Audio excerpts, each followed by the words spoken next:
So I'm Kendra McDonald. I am the in-home case manager for foster kids and DCYF referred kids for Program 39 in Burlington.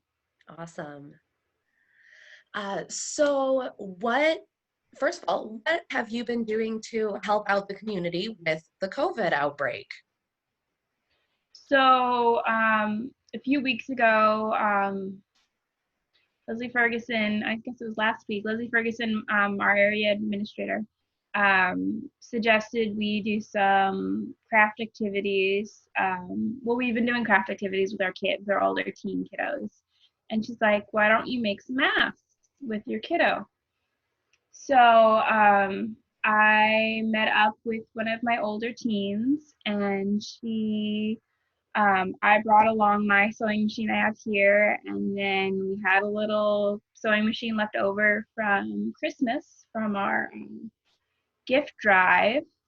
Um, and we brought them to Malu, which we've set up as a temporary outing place in the community for our little kiddos and our older kiddos. And we spent the day learning how to make masks. Oh, that's so awesome.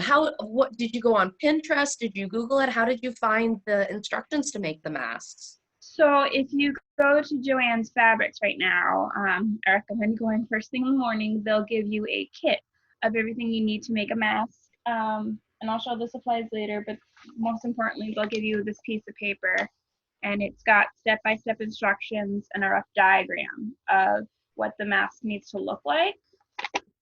If I can hold this up, it's really wrinkled. But and then there's step-by-step YouTube videos as well. So the other case manager, Sarah, sat patiently and watched step by step by step and drew out the actual diagram for our masks.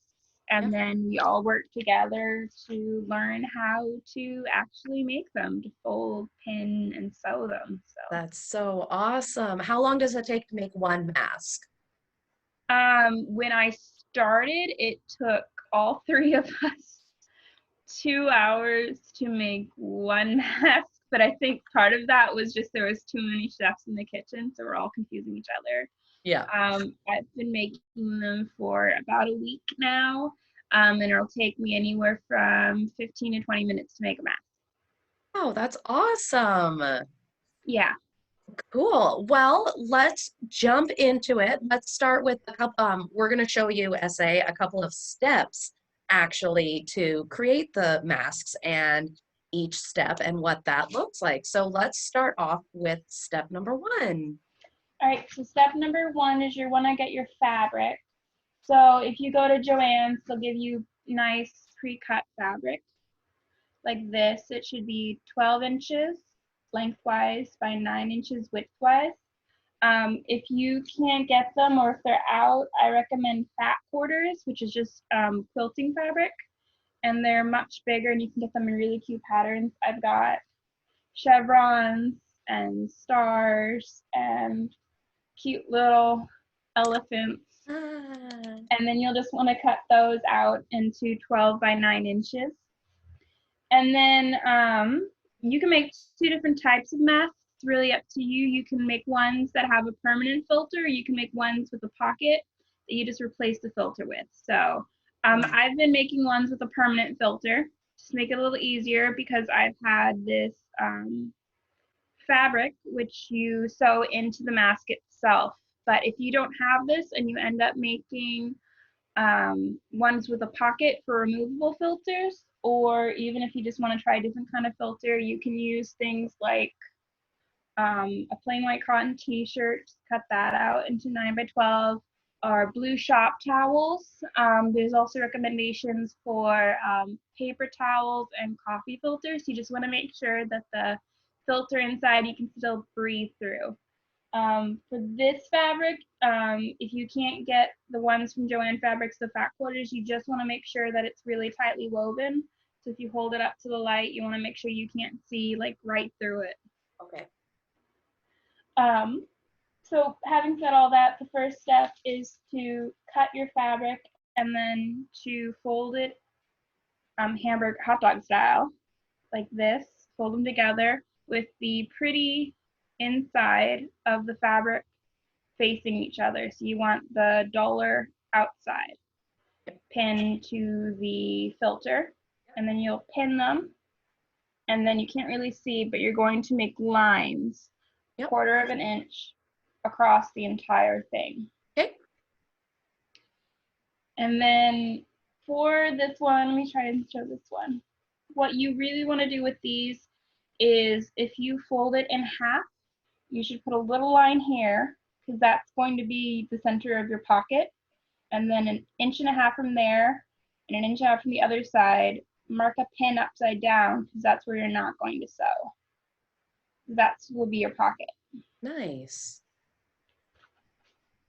And then once that's all sewn, you'll sew across here and here and down here.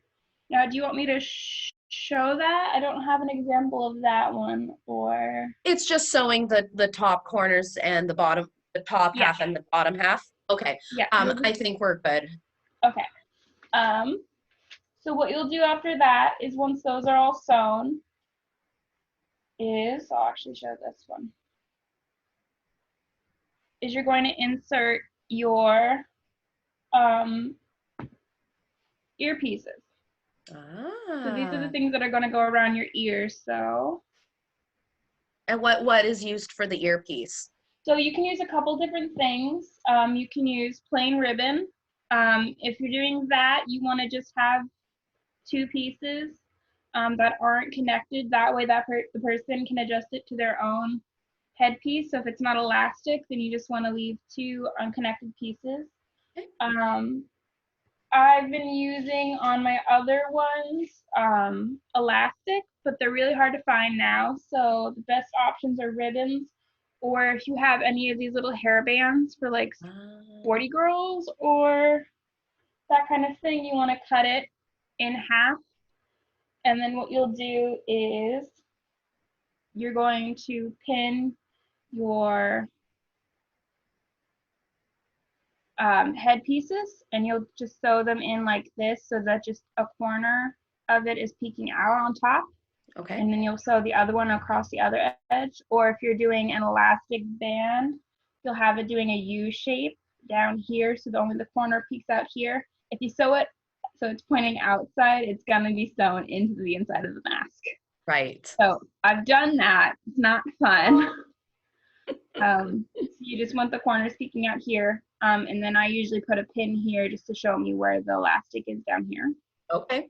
And when you're all done with that, it should look like this. So there should be a straight line across and 2 little pieces poking out on either end.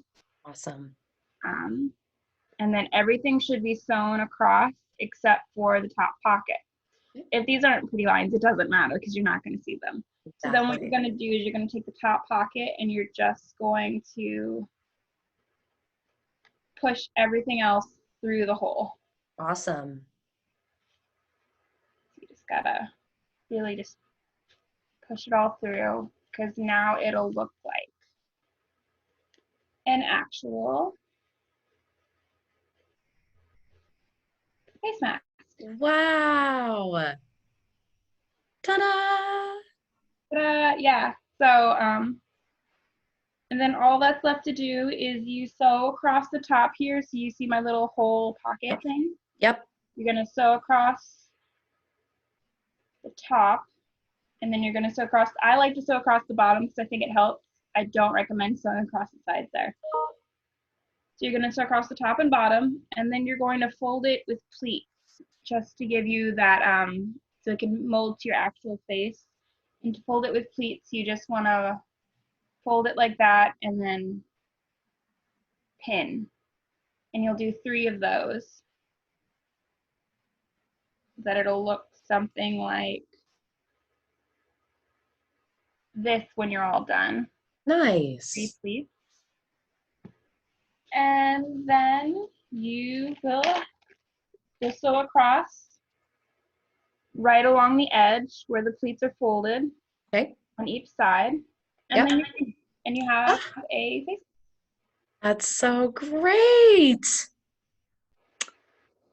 Oh, I love it. And then the only important thing to do is as soon as you're done, before you wear it, especially if the fabric came from outside, hot wash it in a laundry machine on extra hot water, delicate cycle, hang dry, or wash it by hand and then hang dry it. And when you go out in the community, put it in when it's dry, make sure it's not wet. Put it in a Ziploc bag, carry it around with you, wear it when you need to. Once you're done wearing it, put it back in the Ziploc bag, wash it again before your next use. Now, what's the benefit of the plastic bag? So the idea between for the mask is it's really only an extra preventative measure. But there's no point in wearing the mask if it's going to get dirty or if it's going to get outside contamination. Yeah. So if you're not going to wear it, you want to keep it nice and clean and really just sterile, but keeping it in a nice new plastic bag. And then once you've worn it, you don't want to obviously get everything else contaminated with what's on the mask. So you want to put it back in the bag and wash it. Awesome. That's great. Thank you so much for that tutorial on how to make your own mask. Thanks so much. No problem.